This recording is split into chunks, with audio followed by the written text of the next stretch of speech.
My title is suggested by a treatise on the veiling of virgins by Tertullian in Carthage, written about the year 208-209. The treatise is extensively concerned with 1 Corinthians 11, to which I will give separate attention later.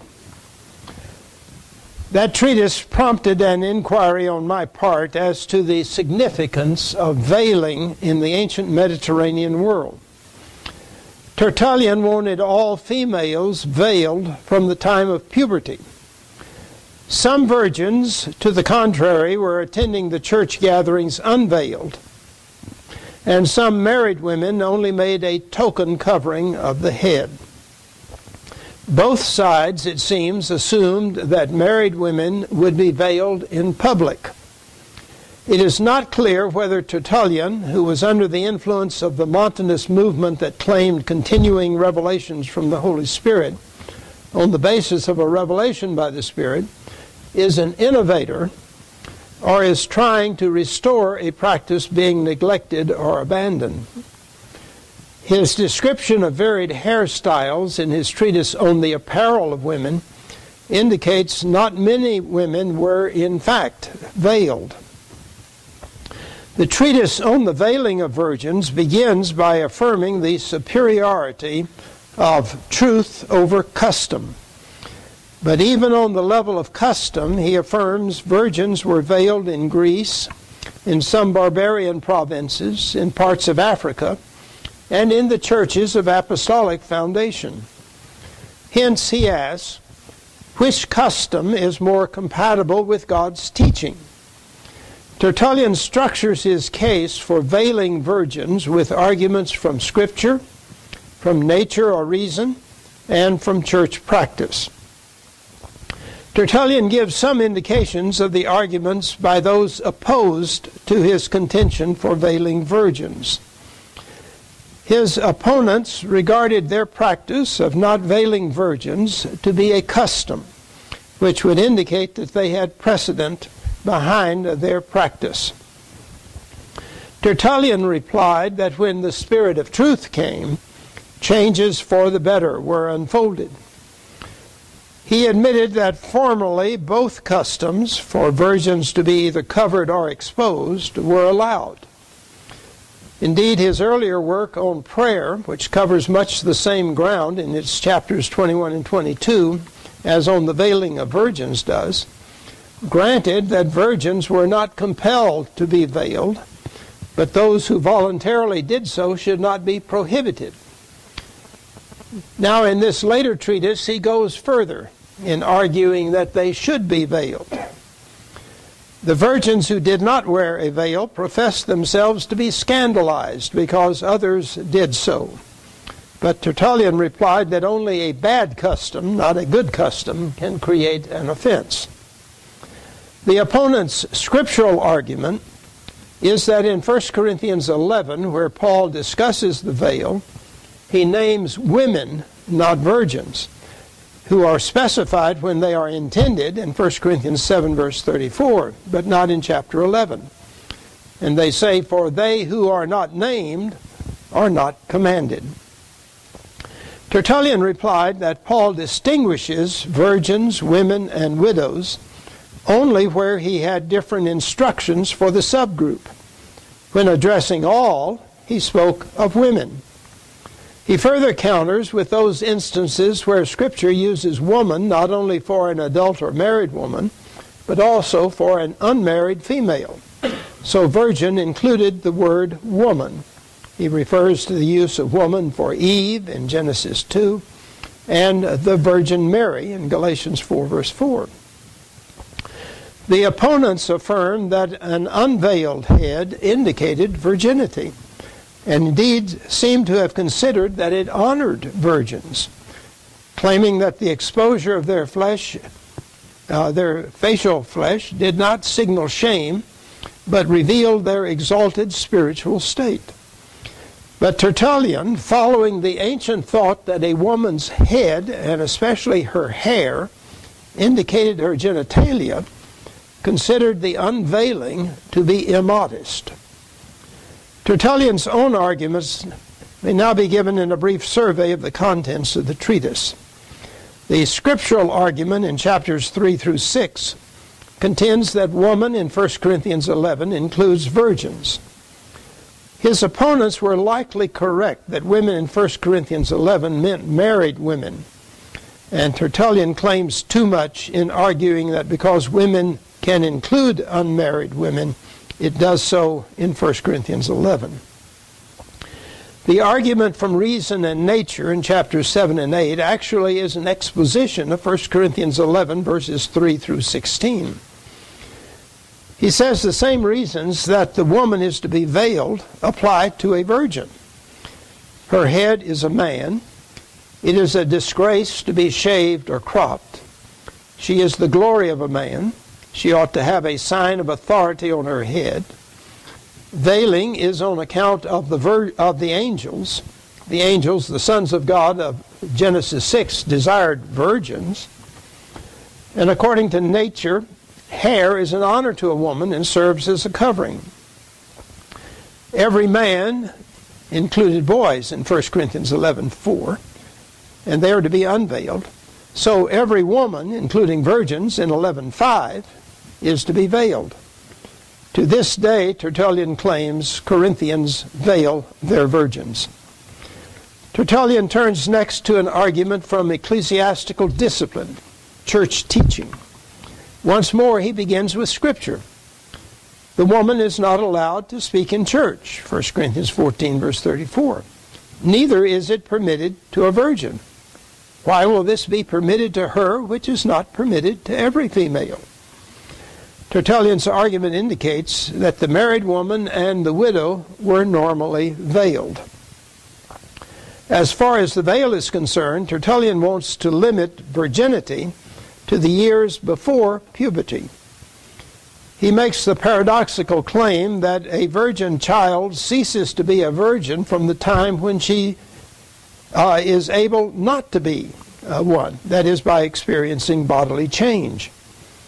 He asks, do you deny she is a woman whom you say is experiencing womanhood, that is, by menstruation and so forth?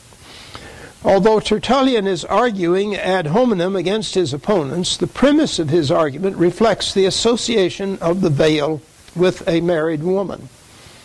Even the pagans, he notes, alluding to Roman marriage custom, bring the bride veiled to the husband.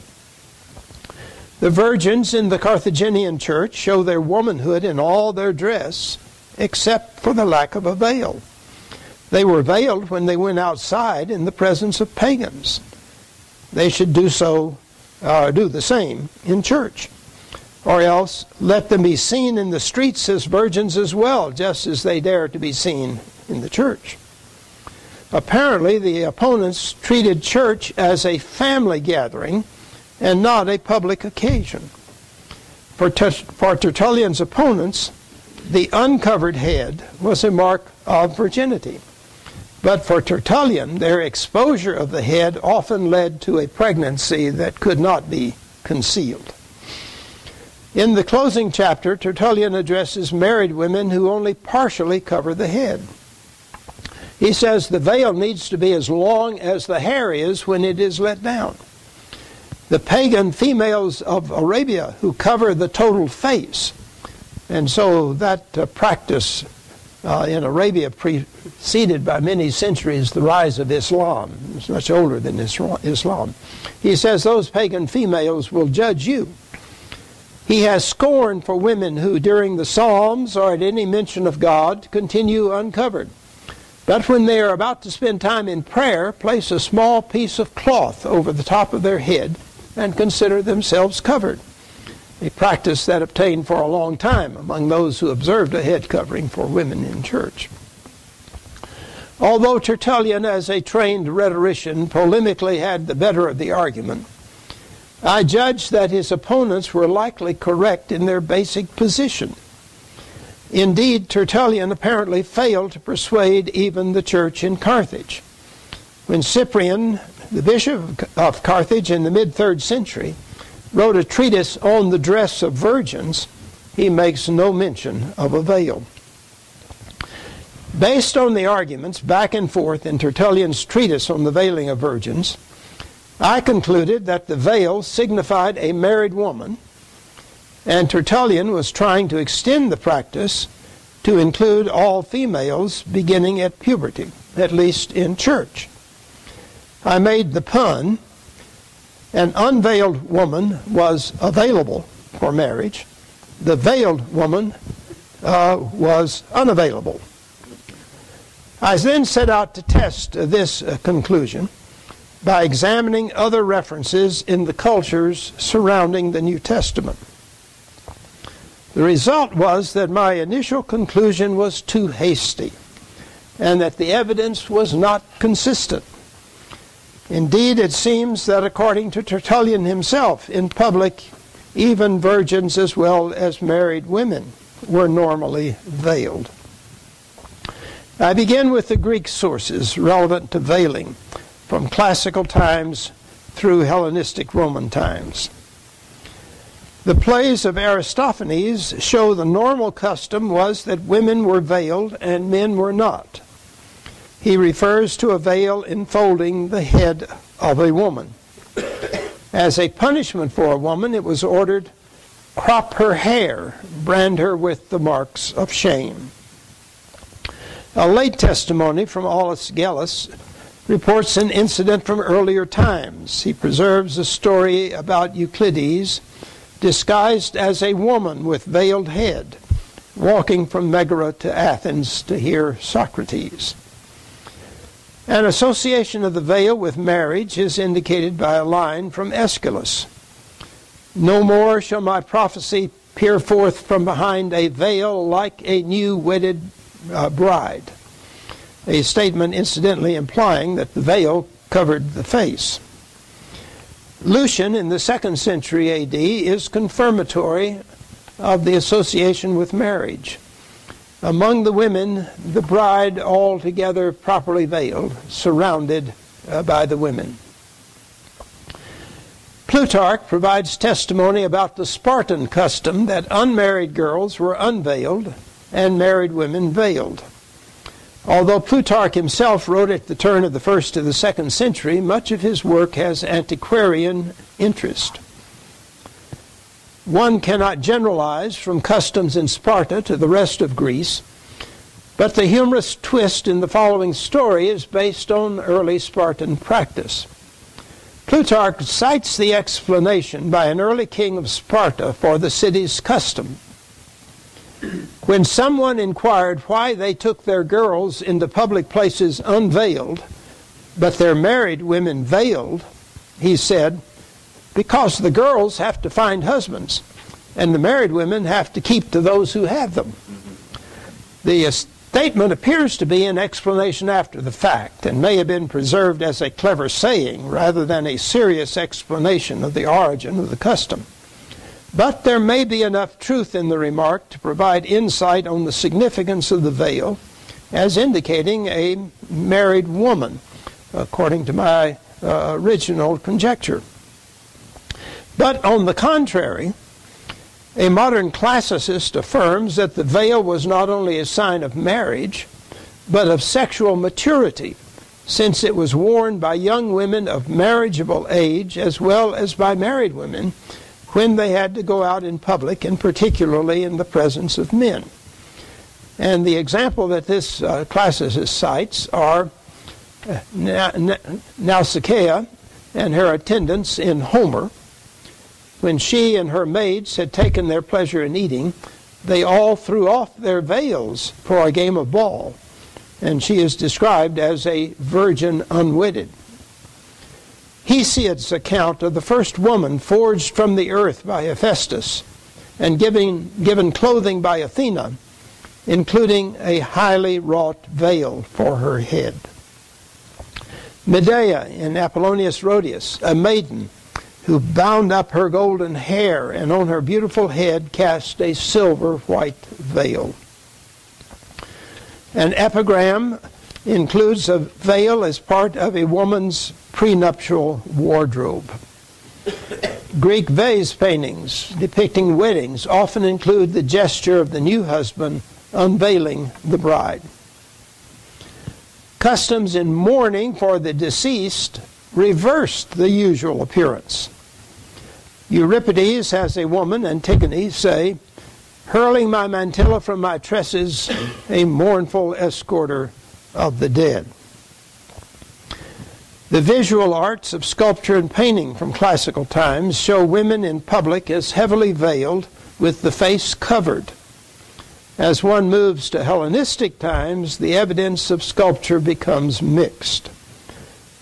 The classical grave stela of Hegesso, about 420 BC in Athens, shows her seated with a diaphanous veil over her head, while a servant girl with her head wrapped in a net hands her an open box. A touching farewell scene on a stela from the 4th century BC, however, shows the deceased woman seated with a standing female figure holding her hand, and a male figure, all with uncovered head. One must reckon with the possibility that the sculpture represents the reversal of normal practice in mourning, or the desire to remember the appearance of the deceased, and so not to depict social custom. Terracotta statuettes from Tanagra, made in Boeotia in Greece, dated about 250 BC, show a woman in outdoor dress with a head covering and a hat, and a woman in indoor dress with hair bound up but no covering. A terracotta group of two women chatting, made at Marina in Asia Minor about 100 BC, shows one woman with a veil on her head and one without. Indeed, the literary evidence for Greek practice in Hellenistic and Roman times is not uniform. Epke appears to be correct in his assertion that it is quite wrong that Greek women were under some compulsion to wear a veil in public, at least in the 1st century of the Common Era. Several of these later references to the veiling of women pertain to classical times, or indicated as something noteworthy. A passage attributed to the geographer Dicaearchus, 4th century BC, but later in time, describes the white veil worn by the women of Thebes as covering the head and face like a mask, except for the eyes, but evidently for the author a novelty. A 1st century description of Tarsus by Dio Chrysostom indicates the same kind of veil. Quoting from him, "Many of the customs still in force," this is in Tarsus, "reveal in one way or another the sobriety and severity of deportment of those earlier days. Among these is the convention regarding feminine attire, a convention which prescribes that women should be so arrayed and should so deport themselves when in the street that nobody could see any part of them, neither of the face nor of the rest of the body."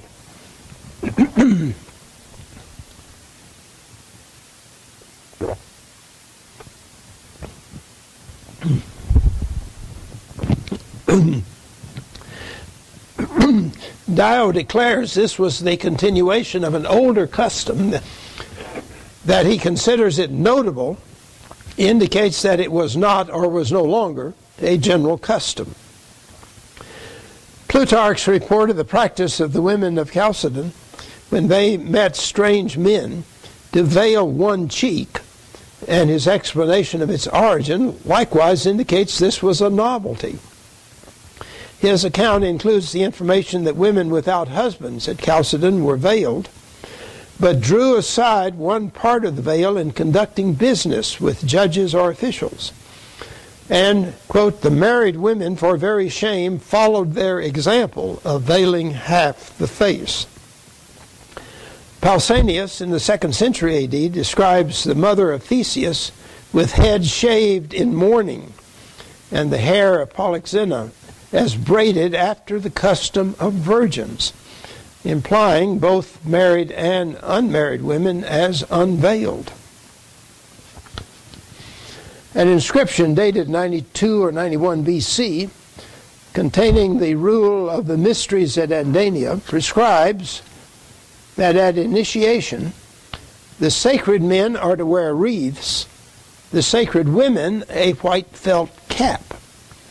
But in the procession, the new female initiates are not to wear gold or rouge or white makeup or a hairband or braided hair. So their hair was to be let loose. The initiate in the Eleusinian Mysteries was veiled. In the wall paintings of the Villa of the Mysteries at Pompeii, thought to depict a Dionysiac initiation, most of the women have their hair tied up. But one has a headcloth, and the woman receiving a beating has disheveled hair.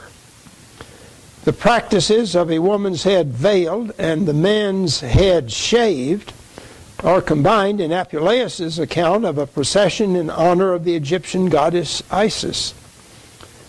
Of the initiates in the procession, it is said, the women had their hair anointed and their heads covered with a light linen. But the men had their crowns shaven and shining bright. Although this scene is set in Cenchrea, the port of Corinth, the practices are Egyptian. The Greek sources have more to say about hair than about veils. But for the sake of time, I'll omit that. But for instance, long hair on a man could be a sign of homosexuality. Thus, Lucian refers to Ganymede, an object of Zeus's affection, as his long-haired darling. The opposite applied to lesbians. Lucian has a lesbian pull off her wig, revealing the skin of her head that was shaved close, just as on the most energetic of athletes. A tragic story in the fables of Phaedrus, a freedman of the Emperor Augustus, depends on cut hair indicating a man instead of a woman. A jealous husband who had been away from home suspected his wife of unfaithfulness. He came into her chamber at night, and feeling in the bed a head with the hair cut, he killed his own son, who was sleeping in the chamber. The modern conjecture, widely accepted, that the shorn head was a sign of a prostitute is without support in the ancient sources. It was, however, evidently a sign of disgrace or shame, as in the quotation we gave from Aristophanes earlier. So the evidence for Greek practice in Hellenistic times is very mixed. With Craig Keener, we can agree that veiling customs varied geographically, veiling being more common in the eastern Mediterranean, but the evidence is sparse for Greece itself. That brings us to Rome. In Rome, women and men veiled their heads in sacrifice. Plutarch provides the perspective of a Greek observer. Why is it that when Romans worship the gods, they cover their heads, but when they meet any of their fellow men worthy of honor, if they happen to have the toga over the head, they uncover? The answer given is that they thus worship the gods, either humbling themselves by concealing the head, or rather by pulling the toga over their ears as a precaution lest any ill omen and baleful sound from without should reach them while they are praying. The latter suggestion of avoidance of a bad omen is more likely in the right direction. For to the Roman mind, omens portended nothing if unperceived. But the bad omens to be avoided were more likely of sight rather than sound, as some Roman sources that we're going to cite say. The custom of covering the head in prayer and sacrifice was quite ancient in Rome. Virgil attributed the custom to the time of Aeneas in early Roman history. When now you raise altars and pay vows on the shore, veil your hair with covering of purple robe, that in the worship of the gods no hostile face may intrude amid the holy fires and mar the omens. This mode of sacrifice do you keep, you and your company. Virgil's contemporary Dionysius of Halicarnassus confirms the origin with Aeneas, but gives a different circumstance. Aeneas, wishing to avert as an evil omen the sight of an enemy that had appeared at the time of sacrifice, veiled himself and turned his head. Livy attributes the custom to Romulus at the very founding of Rome. Romulus, to other gods, sacrificed after the Alban custom, that is, with head covered, but employed the Greek custom for Hercules, that is, with head uncovered. For the time of the Roman Republic, we may cite the poet Plautus's line, "Who is that doing homage to Aesculapius with covered head?" Lucretius reflects the Epicurean viewpoint in declaring, "It is no piety to show oneself often with covered head," among a listing of various religious acts. Varro, with an antiquarian interest, gives an etymology, now considered wrong, of various head coverings. He says specifically of women, so rica, veil, derives from ritus, religious observance, because according to Roman rite, women veil the head when they make a sacrifice.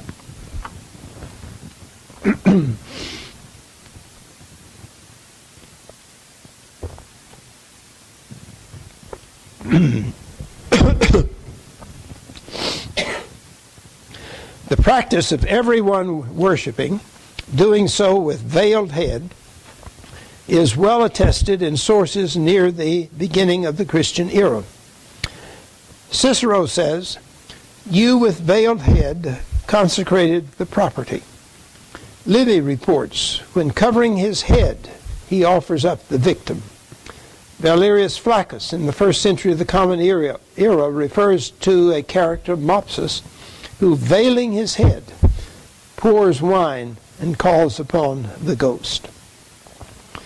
On few customs do the archaeological and literary sources unite in such overwhelming testimony. There are many representations in art of sacrifice, including from Corinth itself, of persons, men and women, in the act of sacrifice with their head covered. These scenes show the veil as a kind of hood over the head, but with the front of the face visible. Veiling occurred in other religious contexts besides sacrifice. The Vestal Virgins in Rome were veiled. The Archgallus of Cybele Attis was veiled. Part of the Roman marriage ceremony still observed in many modern weddings was for a woman to wear a veil. From the time of the betrothal, when the terms of the marriage contract were agreed to, the bride-to-be wore a red head covering, the reticulum. This marriage veil created an indissoluble bond, but did not mark the beginning of the nuptial rites, which came later. The reticulum was replaced on the wedding day with a red veil, a flammeum, which covered the head and was removed by the bridegroom. Juvenal satirizes the woman who wears out her bridal veil from her frequent marriages. Another occasion, in addition to sacrifice, when men wore veils, was in mourning. Once more, Plutarch describes the Roman custom and offers possible explanations of the reversal of normal attire.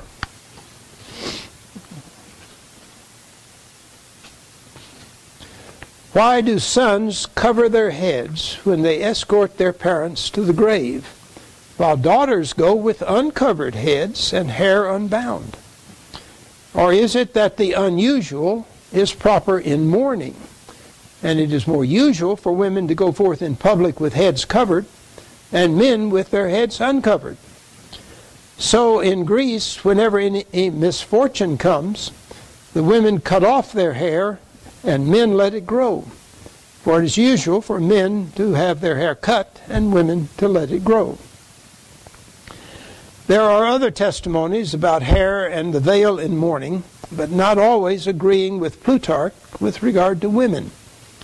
Lucan refers to a woman with hair torn and dishonored from laying the ashes of Hortensius in an urn. That would agree with what Plutarch says. This description implies an unveiled head. But Seneca, to the contrary, in one of his tragic plays, describes a woman as standing by the protecting gods, that is, their statues, with head close veiled in mourning. With regard to everyday practice, the evidence is less clear than for sacrificing. Later in his discussion of Roman customs, Plutarch notes that formerly women were not allowed to cover the head at all. To the contrary, Valerius Maximus describes the frightful marital severity of Sulpicius Gallus in the second quarter of the 2nd century B.C., who dismissed his wife because, as he learned, she had gone about in public unveiled. At the beginning of the Christian era, apparently there was no uniform custom by Roman women. Polybius's account of Agathocles taking Danae and dragging her unveiled through the middle of the town indicates that being unveiled in public was abnormal and shameful. On the other hand, Ovid says of Daphne, marking her unmarried state, a single fillet bound her locks all unarranged. And describing a nymph says a white fillet held her loose flowing hair. His account of women's different hairstyles implies their appearance in public uncovered. But one hesitates to generalize from the kind of women Ovid talked about. And rural customs may have differed from those in Rome itself. In a story with characters from the countryside recounted by Petronius, a female slave has her head veiled, and later her mistress is said to remove the pallium from her head. Ramsay MacMullen notes that mosaics, without exception, show women unveiled, and asks how to resolve the conflict between written and pictorial evidence. His answer is that richer women imitated changes in style at the imperial court and were unveiled, but women of the humbler class went veiled. Turn now to Jewish practice. Jewish customs in regard to the veil in the early centuries of the Christian era seem rather certain. The veil was quite ancient in the Near East. It did not originate with the Jews, but likely passed from other cultures to them. The rabbinic literature of the 2nd and subsequent centuries is explicit about normal Jewish practice. Often cited is the statement in the Babylonian Talmud, men sometimes cover their heads and sometimes not, but women's hair is always covered, and children are always bareheaded. The Mishnah raises the question, how does a man differ from a woman? The first of the items of difference listed, apparently with reference to an expression of mourning, is, he may go with hair unbound and with garments rent, but she may not go with hair unbound and with garments rent. The feature of mourning customs to reverse normal practice was true for Jews as well as for others, and is shown by the male mourner covering his head, but with the qualification that he keeps his head bare out of respect for those who stand in line. That is, in the funeral procession. The requirement that Jewish men cover their heads, especially when praying and studying the law, which is what we associate with modern Jewish practice, is later than the time period that this lecture covers. But there are indications in rabbinic literature of the practice in connection with important acts. There is a reference in the Babylonian Talmud about God, the Holy One, drawing his robe about him like the reader of a congregation drew his robe over his head. The Palestinian custom, however, was that one whose head is bare is permitted to recite the Shema, the Hear, O Israel, confession of Israel. The Targum on Judges 5, verse 9, refers to those entitled to sit in the synagogues with heads uncovered, instructing the people in matters of the Torah, and blessing and praising God. Although the head covering was optional for the man, it was not for the woman. According to Struck and Billerbeck, the halakha required every Jewish woman to show herself outside the house only with a covered head.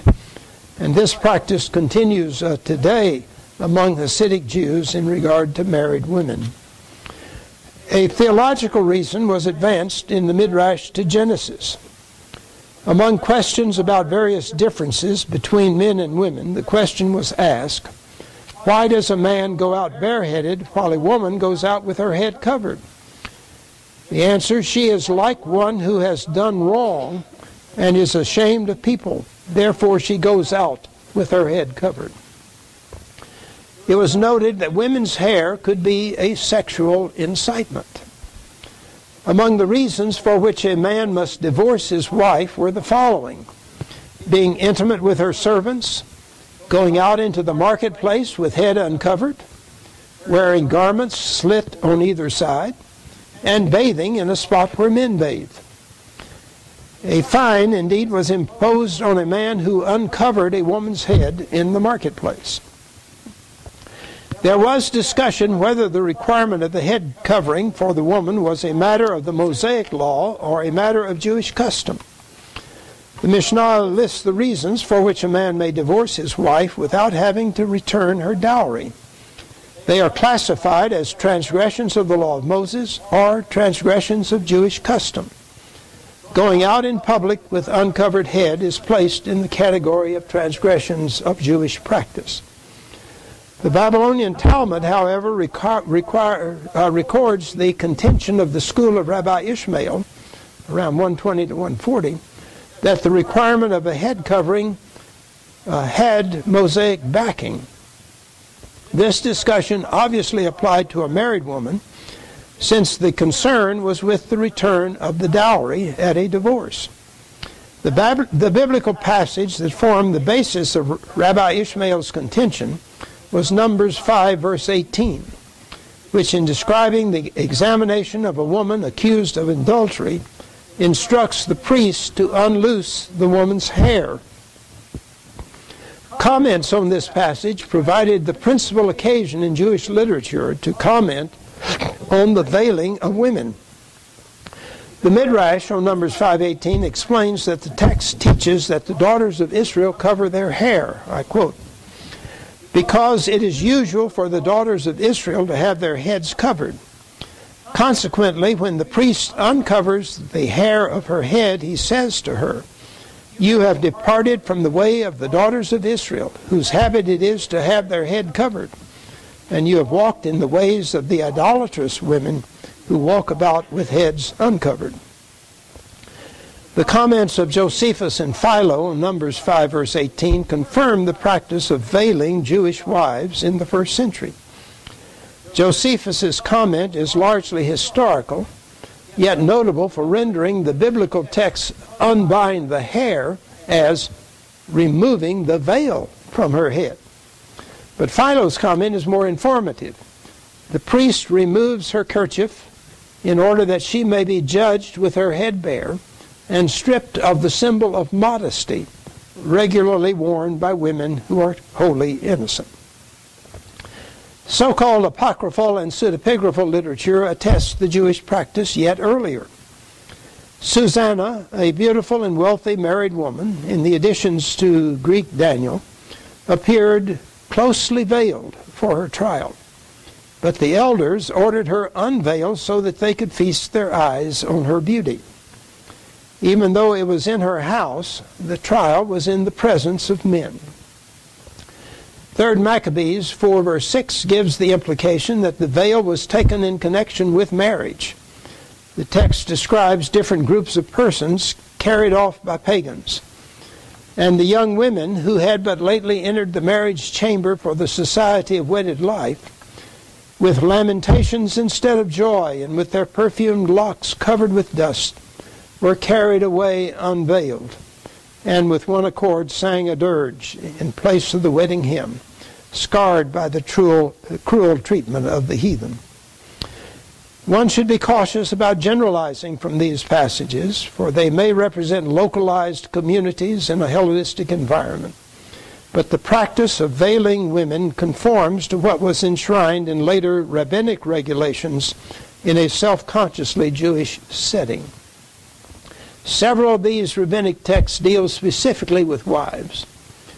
And while others noted above might seem to include women in general, there are texts that connect the veil more particularly with the married state. According to the Halakha, the uncovered head was a sign of virginity. If there are witnesses that she went forth to the marriage in a litter and with her hair unbound, is a proof that she was a virgin and not a widow at the time. One reference considers the case of a Gentile who gave a bondwoman to a slave for concubinage.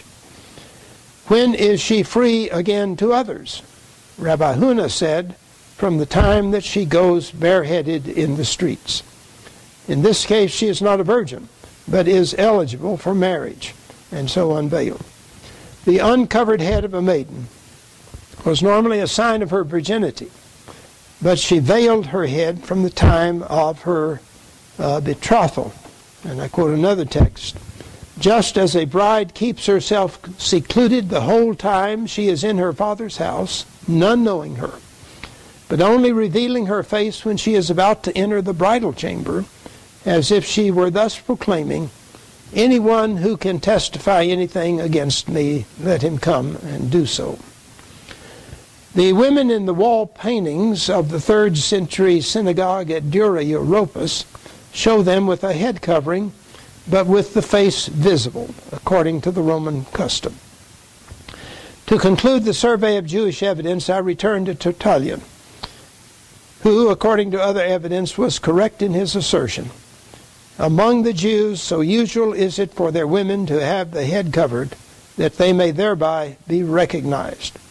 Unless there was something distinctive about the Jewish veil, the statement implies that other people's practice was not so uniform as it was among Jews. Now, something about early Christian practice. Before examining 1 Corinthians 11 and a later ritual act pertaining to veiling, we take notice of briefer texts. These are sufficient to show that the practice of veiling women continued among at least some churches through the early centuries of the Christian era. In one of his visions, the prophet Hermas in the early 2nd century sees a virgin personification of the church dressed as coming from a bridal chamber, all in white with white sandals, veiled down to the forehead. Her hair was white and her head covering was a turban. Clement of Alexandria, who, although in some ways a liberal thinker, was a social conservative, advocates a veil that fully covered the face. With reference to going to church, he says, let the woman be entirely covered, unless she happen to be at home. He continues, she will never fall who puts before her eyes modesty and her shawl, nor will she invite another to fall into sin by uncovering her face. For this is the wish of the word, since it is becoming for her to pray veiled. 1 Corinthians 11:5. Elsewhere, in speaking more generally of clothing, he expands, it is not becoming for any part of a woman to be exposed. It has been enjoined that the head should be veiled and the face covered. For it is a wicked thing for beauty to be a snare to men, nor is it seemly for a woman to wish to make herself conspicuous by using a purple veil. Nevertheless, Clement gives detailed instructions about a woman's hairdo, which would seem unnecessary if her head were fully covered. The difference may be between attire in public and appearance at home, for even at home there would be entertainment of guests, and so might be semi-public. Clement's special concern seems to be the temptation that the woman's appearance presents to a man. In our day, women uncover large parts of their body, at least where I live. I don't know, you may be more conservative here in Alabama. But this practice makes the opposite extreme of Clement and Islam seem not so objectionable. Origen understood the authority of 1 Corinthians 11 verse 10 as a veil. Angels are present in the church. This is why women are commanded to have a veil, authority, on their heads. The word in the text is authority. They have authority on their head. But Origen quotes it, they are to have a veil on their head when they pray because of the angels. The apocryphal Acts of Thomas indicates that a married woman was ordinarily veiled.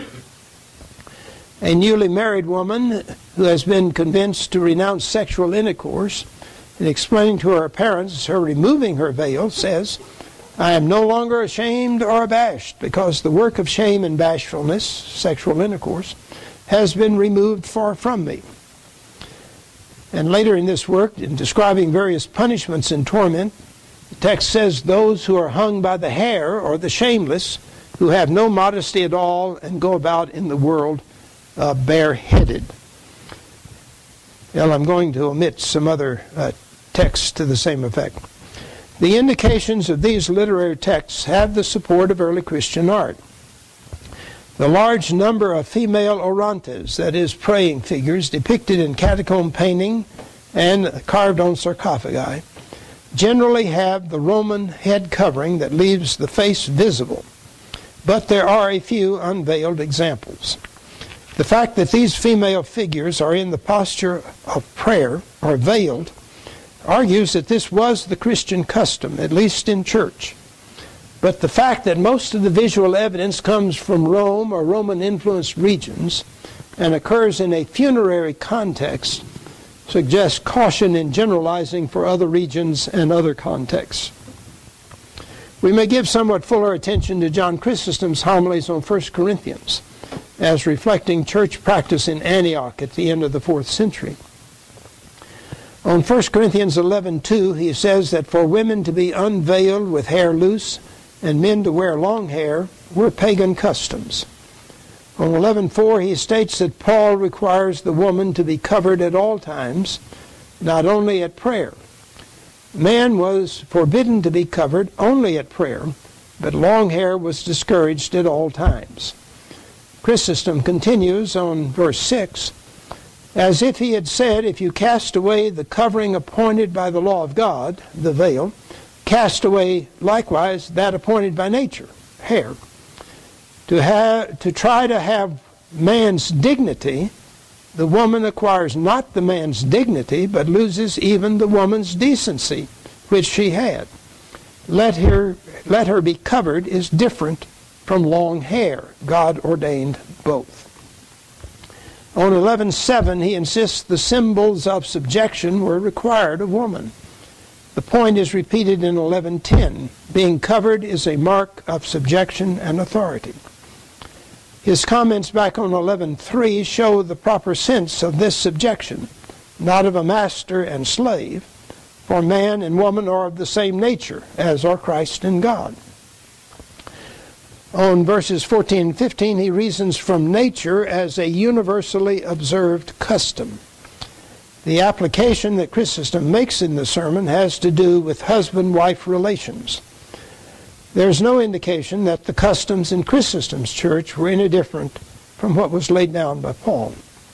Well, these comments from John Chrysostom lead us back to the New Testament text on which he was preaching, 1 Corinthians 11, verses 2 through 16. It seems clear that Christian women wore veils, but it is not clear what the significance of the veil was.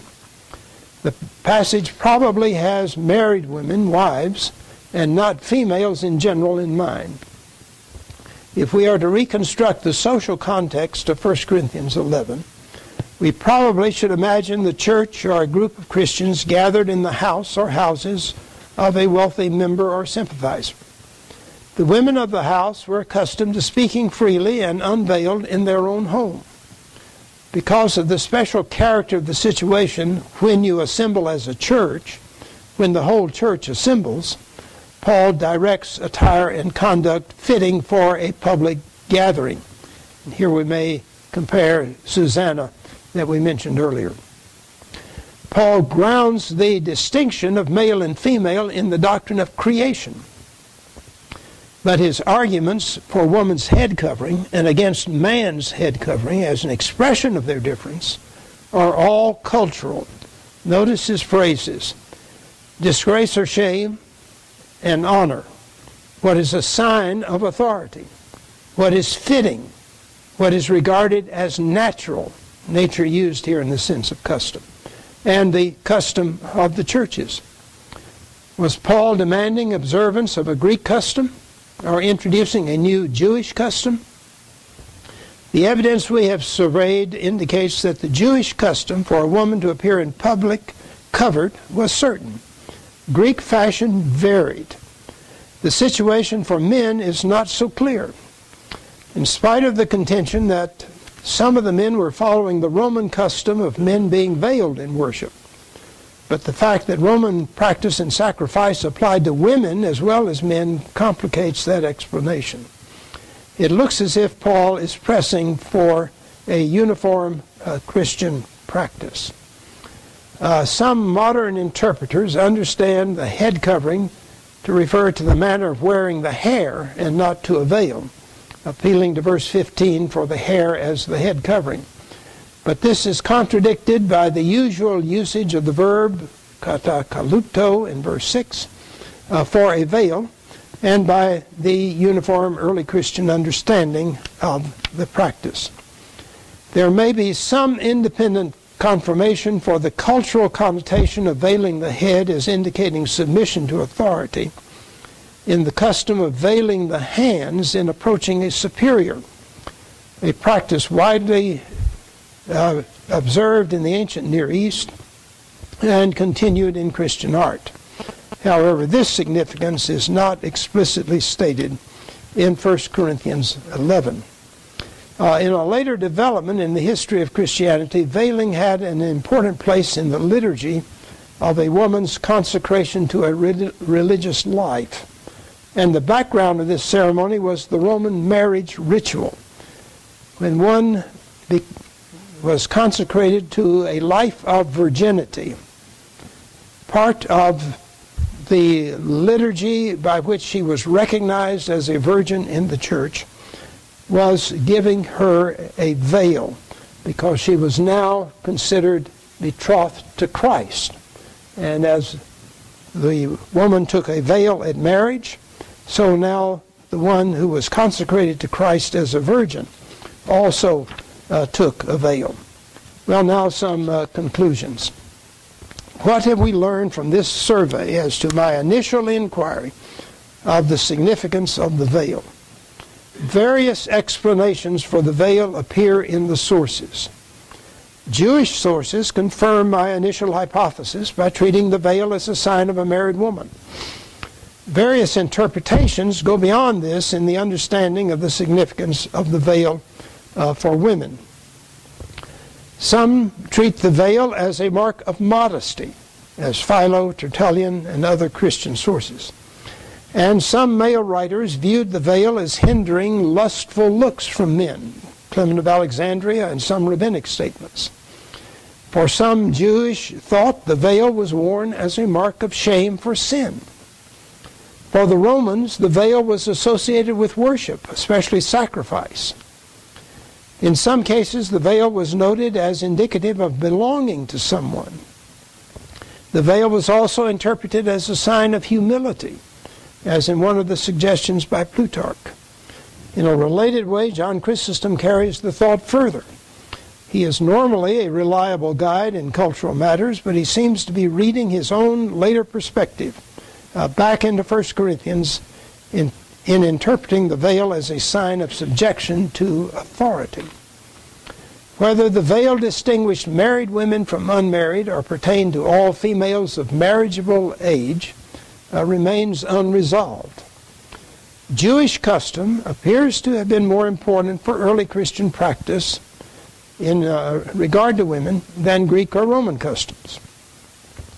Veiling women seems to have been an ancient practice in Near Eastern and Mediterranean societies, going so far back that memory was lost of what its original significance may have been.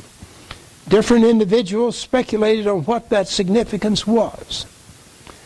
For us today, however, it seems clear that the veil was treated as a matter of custom, and the customs varied among different peoples and at different places in the first century world. Christian practice varied too, but generally following local custom. And so I was somewhat frustrated that my research did not bring out a clear conclusion. It seems that the practice of veiling a woman was so ancient that people had forgotten how it got started, and they attributed different explanations for it, and so it remained simply a custom.